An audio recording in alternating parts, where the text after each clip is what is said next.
Ya, balik lagi bersama saya Marvel Fusang Pelantur di konten Sange E-nya 2. Hmm.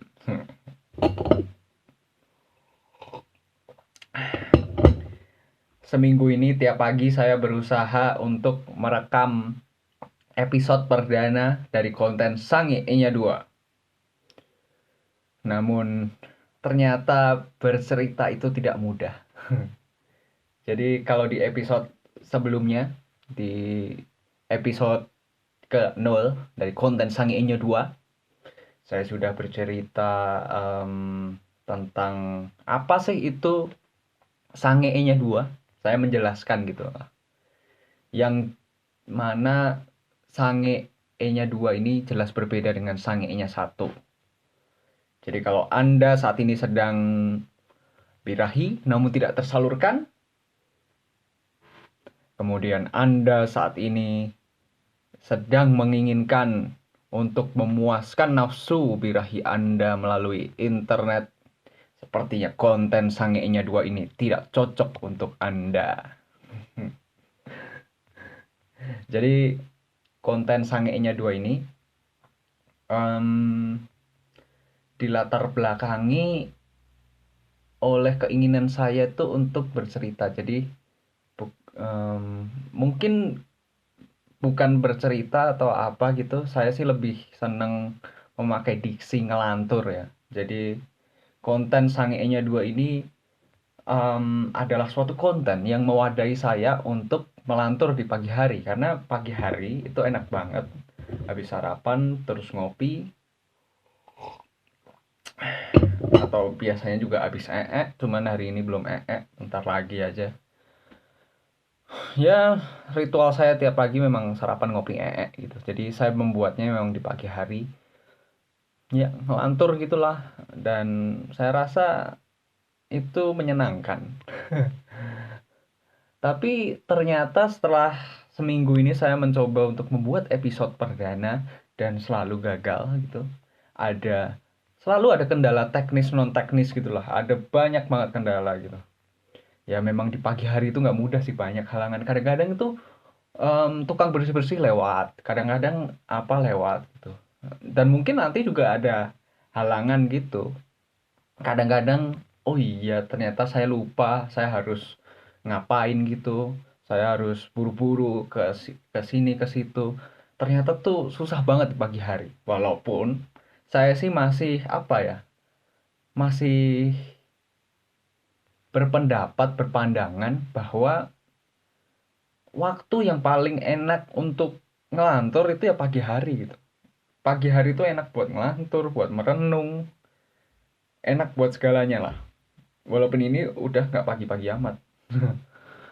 Ini udah jam 10. 10 lewat 4 menit. Maksudnya ya jam 10 lebih 4 ya. Ini tanggal 23 Agustus 2020. Dan ternyata monolog kayak gini tuh saya sudah tahu sih sebelumnya, bahwa monolog memang tidak mudah gitu. Tapi ya emang saya punya hasrat untuk melantur gitu.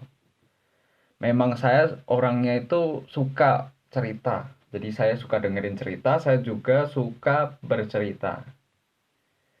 Kalau saya em, cerita tentang bahwa saya suka dengerin cerita itu banyak banget. Saya tuh orang yang menikmati podcast, menikmati vlog di YouTube, saya tontonin terus. Yang mungkin em, video-video interview yang atau video-video orang ngobrol lah, yang panjang-panjang, ada yang 2 jam, ada yang berjam-jam gitu. Saya tontonin ulang-ulang, kadang-kadang kalau bagus saya ulang gitu. Jadi saya pikir-pikir orang lain menghabiskan waktunya nonton film, saya lebih senang menghabiskan waktu saya untuk dengerin orang ngobrol. Kemudian saya merenung, ternyata hal ini tuh sudah saya lakukan sejak kecil gitu. Karena di lingkungan saya ketika kecil, di rumah saya gitu, ketika saya masih di rumah, itu kan banyak tamu. Terus rumahnya juga relatif ramai karena em, ada nenek saya juga, ada kerabat yang lain, dan ada banyak tamu yang tiap pagi itu selalu datang gitu, selalu minum teh sama nenek saya gitu.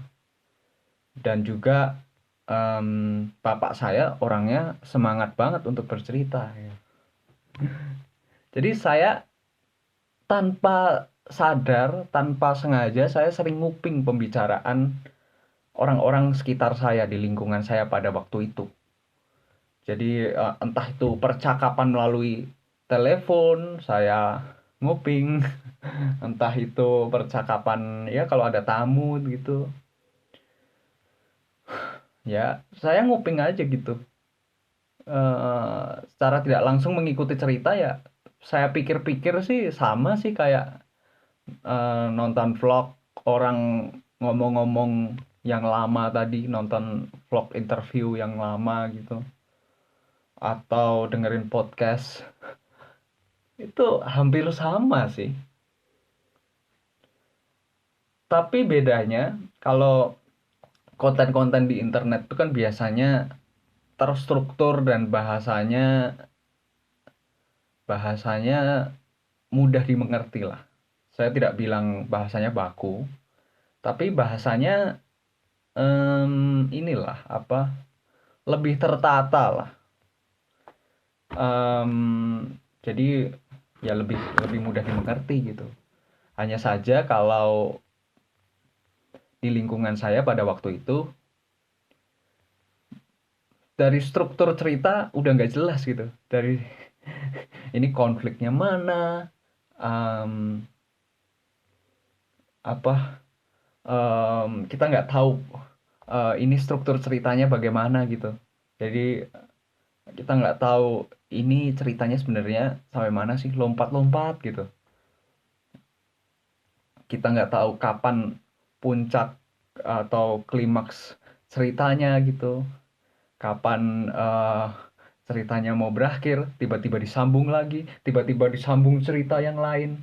Ya biasa kan kalau bapak-bapak ibu-ibu bercerita pastikan seperti itu. Dan bapak saya itu dari segi bahasa, eh, kalau bercerita atau menasehati gitu atau ngomong lah, bahasanya memang campur-campur. Kalau saya bilang kayak sayur capcay. Jadi bahasa Indonesia dicampur bahasa Jawa, dicampur istilah-istilah Hokian yang kadang-kadang saya nggak ngerti. Dan cerita-cerita orang-orang di lingkungan saya ketika saya kecil tersebut memang absurd gitu seringnya. Jadi udah strukturnya nggak jelas, lompat-lompat, kadang-kadang cerita ini disambungin ke cerita lain gitu. Langsung aja gitu transisinya, langsung aja gitu, langsung nyolot aja gitu. Nggak ada transisi, atau kalau orang radio tuh kan istilahnya ada bridging-bridging gitu kan. Nggak ada kayak gitu. Kalau podcast gitu kan ada kan istilah kayak gitu. Kalau dengerin orang-orang ngegibah atau bercakap-cakap atau bercerita kayak gitu, udah deh lupain deh. Jadi memang kualitasnya ya seperti itu gitu. Udah absurd tadi saya udah bilang, pokoknya kayak gitulah. Tapi yang membuat saya bisa memproyeksikan cerita-cerita tersebut ke dalam pikiran saya, jadi ketika saya mendengar mereka berbicara, saya bisa apa, jadi di otak saya itu ada theater of mind yang bermain gitu loh.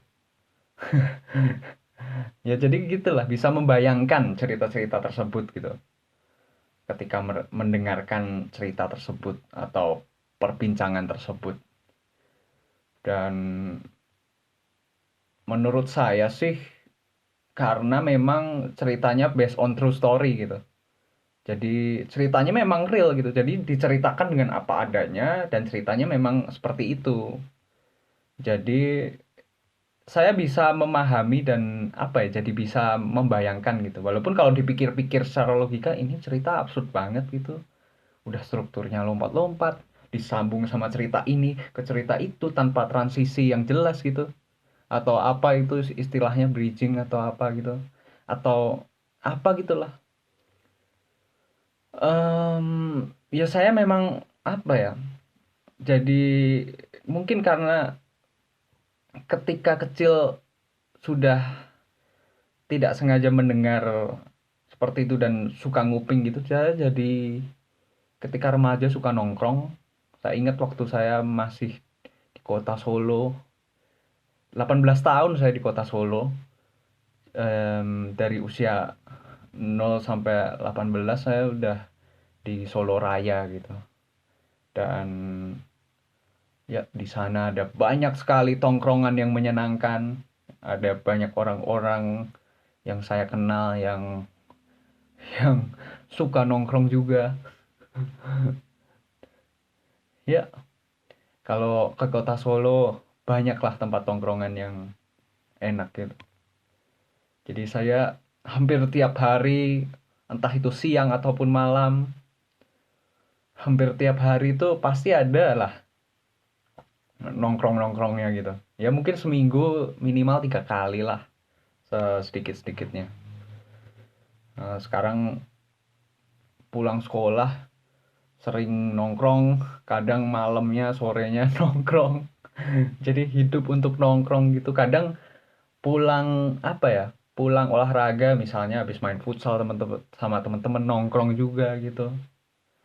Banyak lah tempat untuk nongkrong di kota Solo gitu, yang berbeda dengan tempat nongkrongan di Jakarta gitu tentunya. Ya bukannya di kota Solo pada waktu itu tidak ada tempat kafe-kafe dan sebagainya, cuman kita sih kalau saya dan teman-teman saya pada waktu itu memang tidak begitu sering untuk nongkrong di kafe. Saya pun baru minum kopi, suka kopi itu sekitar 3 tahunan inilah, belum lama gitu. Ketika saya setelah lulus SMA, saya pergi ke Jakarta tuh 9 bulan untuk belajar bahasa Jerman kan. Jadi kursus gitu tiap hari, Senin sampai Jumat. Dan lumayan sering juga buat nongkrong, cuman tidak sesering ketika saya masih di kota Solo. Ketika saya masih ya masih sekolah gitu di kota Solo. Dan bedanya mungkin lumayan sering sih. Cuman mungkin tidak sesering waktu itu saya masih sekolah. Tapi ya itu bedanya adalah ketika malam hari itu lebih susah aja gitu. Karena saya tinggal di rumah paman saya dan gimana ya? Agak sungkan sih lebih tepatnya kalau pulang malam-malam gitu. Jadi eh, pulang malam agak sungkan ya. Terus saya juga bingung juga mau ngajak siapa gitu kalau nongkrong malam gitu. Karena Jakarta kan jauh-jauh ya. Nggak kayak kota Solo yang tinggal berapa menit nyampe gitu ke rumah temen, atau kita janjian di mana palingan cuma berapa menit naik motor doang gitu. Jakarta kan ada macet dan sebagainya, jadi keluar malam itu udah males gitu, udah males dulu. Terus juga nggak tahu kan, maksudnya nggak begitu punya banyak temen kan.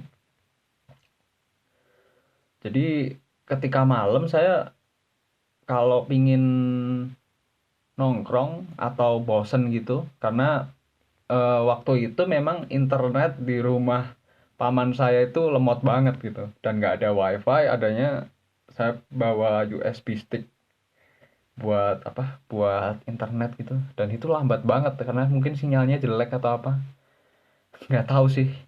Pokoknya seperti itulah, pokoknya internet lama. Ya udah, daripada internet lemot ya udah saya pergi ke Burjo, apa kok ke Burjo, ke warkop, makan burjo, makan bubur kacang hijau. Kemudian saya dengerin abang-abang di warkop tersebut ngoceh. Saya dengerin gitu, dan kadang-kadang seringnya malahan perbincangannya tuh asik malahan. Saya lupa perbincangannya kayak apa, tapi saya dengerin dan saya bisa menikmati gitu.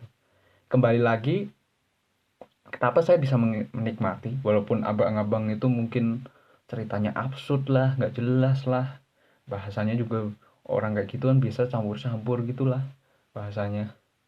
Eh,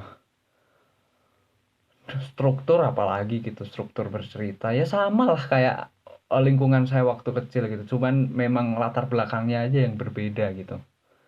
Dan kembali lagi, kenapa saya bisa mengerti dan bisa membayangkan, bisa apa, bisa memproyeksikan cerita-cerita tersebut di pikiran saya ya karena mungkin ceritanya itu real. Dan jadi ceritanya itu real dan apa, saya mungkin apa ya, relate lah bisa, maksudnya itu mungkin permasalahan-permasalahan hidup yang lazim dialami oleh kita-kita gitu. Jadi saya nggak tahu sih, mmm, kenapa gitu. Jadi mungkin ya karena itu, karena ceritanya apa adanya dan disampaikan dengan apa adanya gitu, jadi saya bisa menikmati pembicaraan-pembicaraan tersebut gitu. Itu sih, pandangan saya sampai saat ini gitu. Sampai saat ini pun saya masih merenung gitu, apakah ini bener nggak sih? Kenapa, eee, perbincangan-perbincangan atau cerita-cerita yang saya cuman denger-denger doang gitu, bisa asik gitu. Kadang-kadang juga sampai sekarang mungkin kalau saya lagi ngapain gitu di jalan, lagi di bus atau lagi ngapain gitu, terus ada orang ngobrol-ngobrol, kadang saya dengerin. Kadang tuh suka pembicaraannya asik gitu. Itu sih, itu dari tadi saya ngoceh panjang lebar, cuman intinya tuh bahwa saya suka dengerin cerita gitu. Tapi mungkin gara-gara saya suka dengerin cerita, jadi saya jadi suka bercerita gitu. Saya saya ingat waktu saya masih di Indonesia, saya masih di kota Solo, saya masih di kota, ya di Jakarta tuh cuman bentar sih, cuma 9 bulan ya. Jadi ketika saya di situ memang saya suka nongkrong gitu, terutama ketika masih sekolah gitu. Memang saya suka bercerita tapi nggak begitu ekstrim gitu, karena mungkin sering nongkrong ya. Jadi ya ketika nongkrong kadang bercerita, kadang enggak gitu.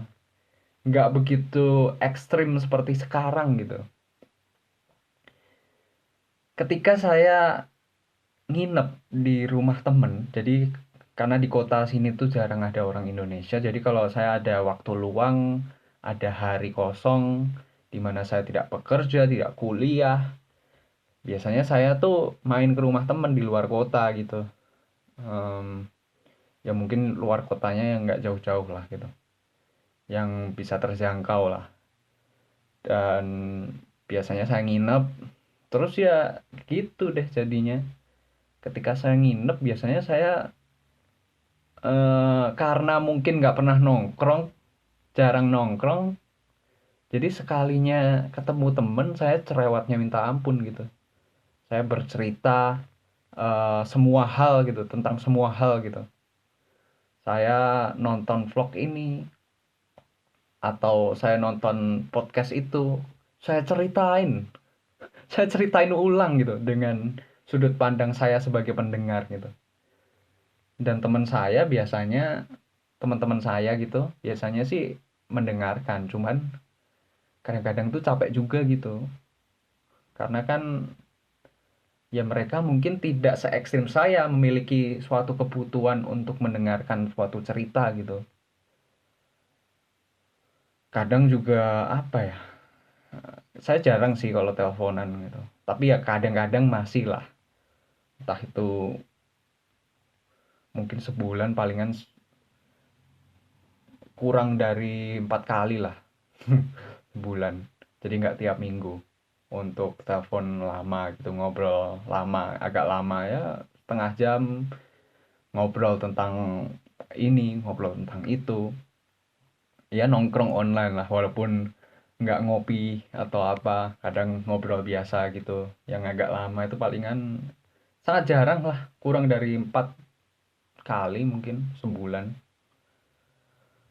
Dan memang mencari waktunya, apalagi kalau saya pingin ngelantur di pagi hari itu memang susah. Jadi menurut saya ini udah apa ya, solusi terbaik sih untuk memuaskan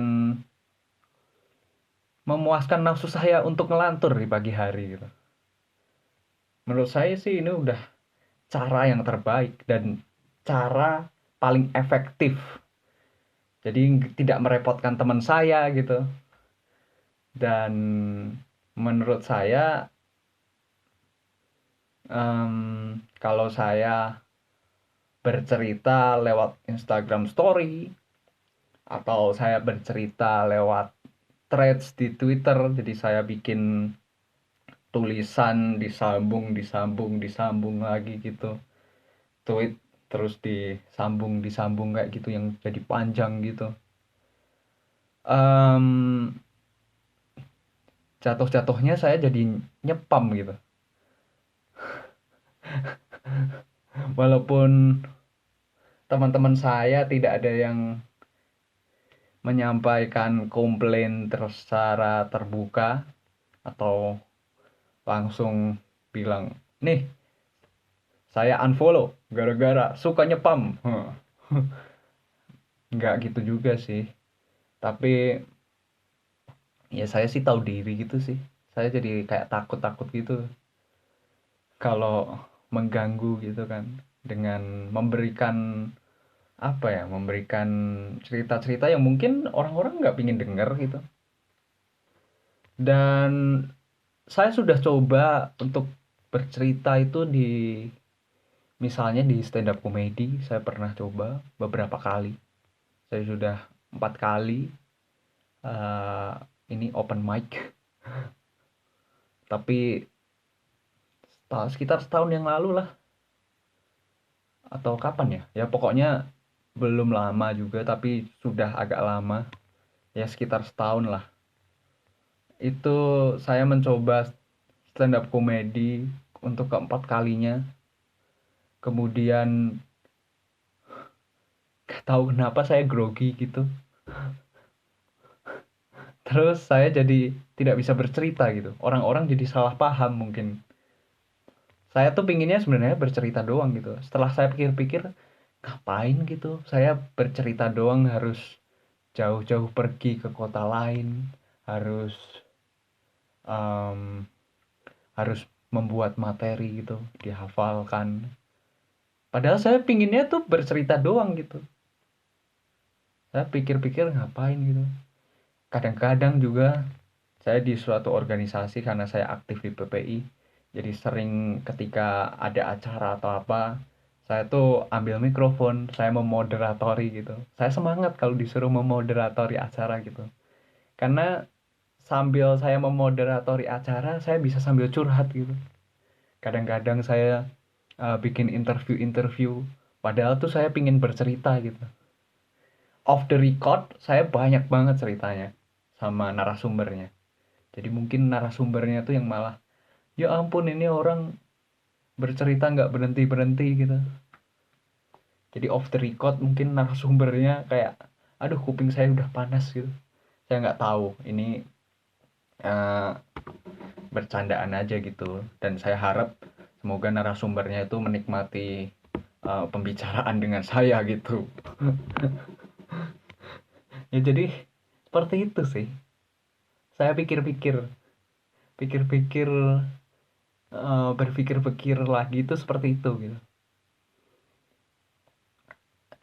Selain bercerita lewat yang tadi saya sebutkan, saya tuh juga pingin bikin lagu gitu. Tapi saya nggak bisa nyanyi. Ya mungkin bikin lagu nggak harus bisa nyanyi ya. Cuman ya susah aja gitu nulis lagu, saya nggak ngerti. Um, saya juga feeling bermusiknya itu tidak ada gitu. Kayak perasaan untuk bermusik, kayaknya perasaannya tuh mati gitu lah. bisa dibilang mati lah, hampir mati, hampir hampir tidak ada gitu. Saya tuh ingat waktu saya belajar main gitar.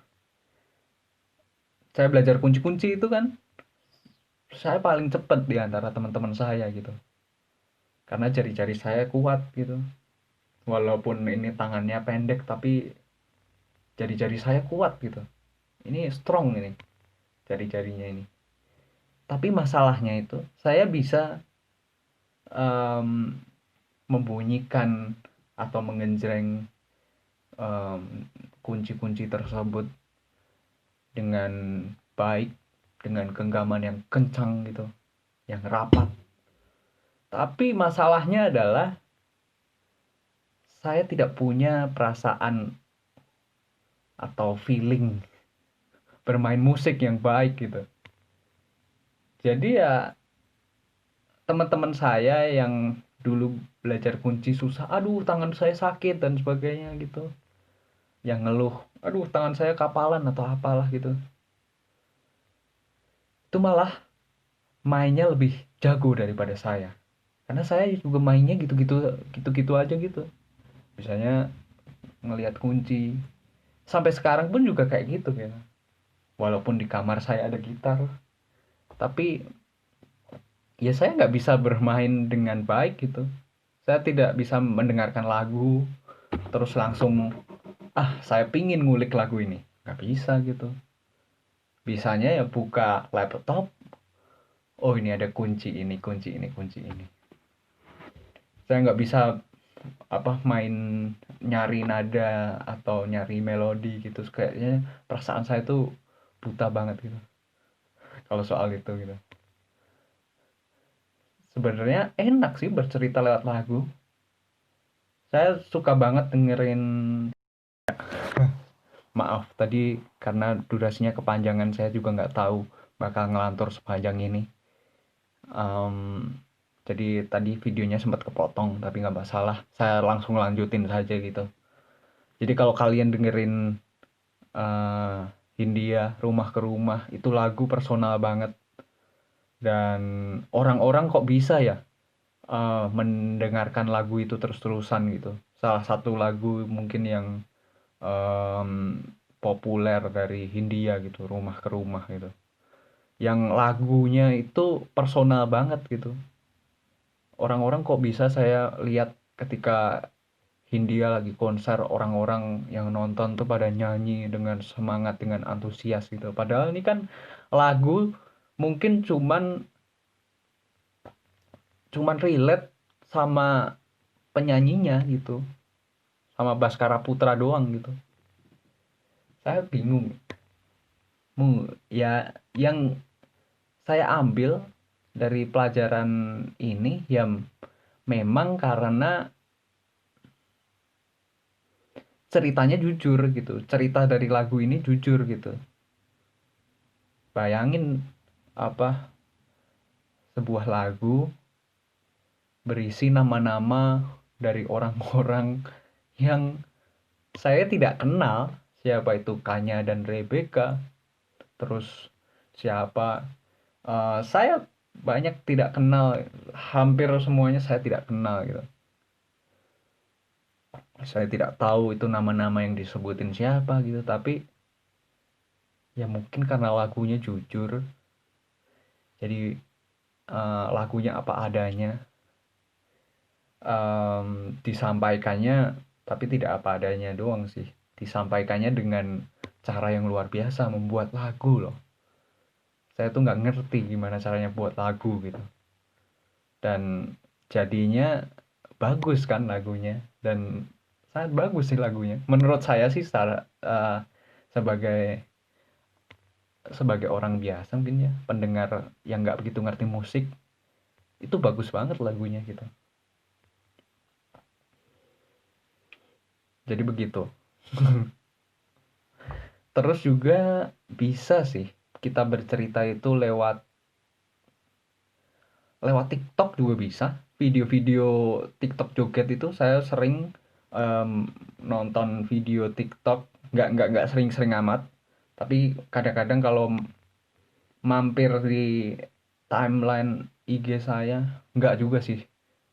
Biasa kalau saya gabut terus saya pencet tanda apa itu, tanda tanda ini, tanda apa itu yang lingkaran itu, yang kaca pembesar itu, discover atau apa itu ya, ya pokoknya itulah yang simbol kaca pembesar itu.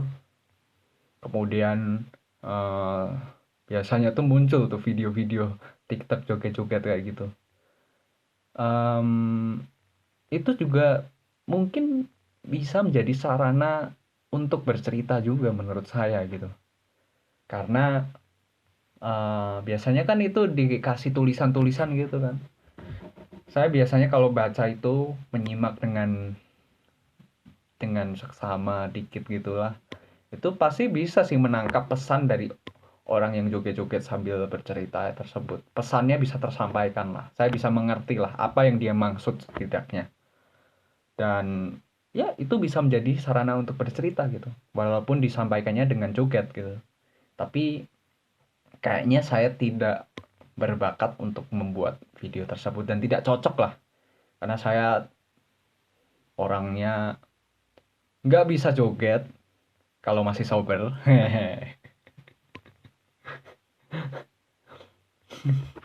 Ya gitu lah.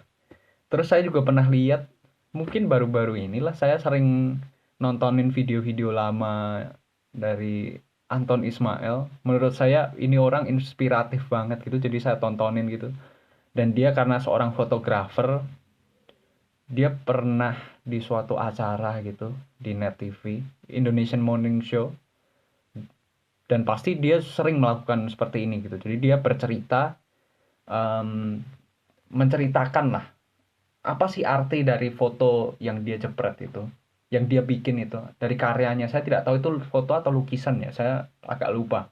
Tapi ada dua objek gitu, entah itu foto atau lukisan. Kemudian dia bercerita tuh, berceritanya tuh, wah keren sih menurut saya gitu. Dan ada suatu pesan dari cerita tersebut. Kalau yang saya dengar dari percakapan-percakapan di biasa di lingkungan saya waktu saya kecil, tadi saya dengar-dengar tadi di, biasa kalau saya dengar-dengar cerita-cerita dari orang yang sedang ngobrol gitu, itu biasa pesannya itu tidak tersampaikan gitu ya, orang ngobrol aja gitu. Jadi menurut saya orang itu memang memiliki suatu kebutuhan untuk bercerita. Mereka tidak memikirkan apakah lawan bicaranya mengerti atau enggak, kadang-kadang seperti itu. Kadang-kadang kita nggak memikirkan hal tersebut ya, kita hanya memikirkan ego kita untuk bercerita gitu. Kayak saya ini, saya ingin melantur aja gitu di pagi hari. Tapi saya tetap berharap supaya orang-orang yang mungkin mendengarkan ini atau menonton video ini bisa mengerti lah setidaknya. Saya tidak tahu kapan Anda saat ini sedang mendengarkan audionya maupun videonya, entah itu di tahun 2100 atau di 2050, saya tidak peduli. Tapi saya berharap supaya Anda yang menikmati konten Sange Enya 2 ini, saya berharap menikmati, bukannya malah kesel, ingin cotosin saya. Dan ya begitulah. Semoga jangan eh, apa jangan benci sama saya karena saya di sini cuman ingin ngelantur saja gitu. Jadi begitu. Kalau membenci saya mohon maaf. Tolong jangan membenci saya gitu. Em, ya begitu sih. Intinya tuh orang memiliki kebutuhan untuk bercerita lah. Kayak saya ini, saya sudah ngobrol atau ngelantur, saya sudah ngelantur panjang dan lebar selama lebih dari 30 menit. Saya tidak tahu pasnya berapa. Tapi ini sudah jelas lebih dari 30 menit. Saya juga sebenarnya pingin membuat buku gitu. Cuman saya jarang baca buku. Saya lebih sering membuka Facebook, walaupun sebenarnya buka Facebook itu jarang gitu. Tapi ya tetap aja lebih sering, lebih lama membaca Facebook daripada saya baca buku gitu. Bukannya saya tidak suka membaca, tapi saya tidak kuat untuk membaca panjang-panjang. Jadi seperti itulah. Saya tidak kuat lah membaca buku, novel apalagi gitu, yang tebel-tebel. Apalagi membuat buku, saya tidak bisa membayangkan sampai sekarang. Jadi seperti itu. Jadi inti dari video yang panjang ini atau audio podcast yang, ya kalau podcast sih nggak begitu panjang ya, normal ya. Ini di atas setengah jam. Menurut saya itu normal kalau podcast gitu. Ya, intinya jangan takut bercerita. Karena bercerita merupakan suatu kebutuhan yang sangat manusiawi. Mungkin Anda lebih prefer untuk bercerita lewat lagu, puisi, apalah, saya nggak tahu. Tapi intinya adalah jangan takut untuk bercerita. Mungkin saya bisanya ya bercerita seperti ini, ya saya lakukan saja seperti ini. Semoga berguna, semoga membantu Anda dan memotivasi Anda untuk berani bercerita. Dan juga tidak lupa memikirkan perasaan teman-teman Anda, karena tidak semua teman-teman Anda suka dengan cerita Anda. Kayak saya kalau memoderatori acara di PPI, kadang-kadang saya suka cerita, kadang-kadang saya suka nyolong waktu buat bercerita gitu. Saya yakin pasti kalau saya terus-teruskan seperti itu, pasti ada yang membenci saya. Karena tidak semua orang datang untuk mendengarkan cerita saya. Mereka datang ke acara tersebut. Ini orang nyolong-nyolong cerita, nyolong-nyolong waktu buat curhat gitu. Nyolong-nyolong waktu buat ngelantur. Kalau saya terus-teruskan, mungkin kalau sekali dua kali tidak masalah ya. Tapi kalau saya terus-teruskan, pasti ada yang tidak suka sama saya. Karena apa ya, kalau tadi saya cerita tentang nyepam di Instagram atau Twitter, ya udah gitu. Palingan unfollow atau block, ya sudah gitu. Tidak ada masalah gitu. Tapi kalau orang sudah datang jauh-jauh meluangkan waktu, apalagi teman-teman diaspora, teman-teman pelajar Indonesia di luar negeri kan pasti kan sibuk-sibuk ya. Saya berpikir sekalinya ngumpul, saya bercerita yang mungkin mereka tidak ingin dengar. Berceritanya nyolong-nyolong waktu lagi. Kan pasti itu tidak elok gitu. Jadi begitu, pikirkan juga perasaan para pendengar Anda gitu. Kalau Anda tidak suka dengan video ini atau tidak suka dengan audio ini yang akan saya upload juga di Spotify, jadi podcast juga, ya sudah, palingan juga tidak mendengarkan gitu kan. Tapi kalau secara langsung itu yang hati-hati sih. Jadi pikirkan itu baik-baik sih. Jadi saya memahami bahwa kita semua manusia, yang saya harap yang mendengarkan ini tuh manusia, yang pastinya kita semua memiliki kebutuhan untuk bercerita, tapi juga saya mengingatkan supaya kita memikirkan juga perasaan pendengar kita. Jadi kita juga harus bercerita secara efektif dan efisien. Dan saya juga tidak menyangka ini bisa panjang banget gitu episode perdana ini. Semoga di episode selanjutnya Tapi saya review dulu sih nih, apakah episode ini layak untuk diupload apa enggak. Karena saya tidak mau kalau blunder di internet. Saya takut kalau saya dipenjara karena ada UU ITE atau apa gitu, kok ngeri banget gitu ya, dan sebagainya. Jadi saya harus review dulu. Semoga sih semoga sih bagus sih, walaupun panjang banget gitu. Saya tidak menyangka sih bisa sepanjang ini. Saya juga nggak tahu dari tadi ngelantur apa gitu. Tapi tadi saya mau ngomong apa ya, jadi lupa. Ya pokoknya seperti itulah. Pokoknya jangan takut untuk bercerita. Saya Marvel Fu pamit undur diri. Sepertinya saya sudah capek, dan walaupun kopinya masih ada, tapi kopinya sudah dingin, saudara-saudara. Saya Marvel Fu sang pelantur pamit undur diri. Jangan lupa sange, sarapan, ngopi.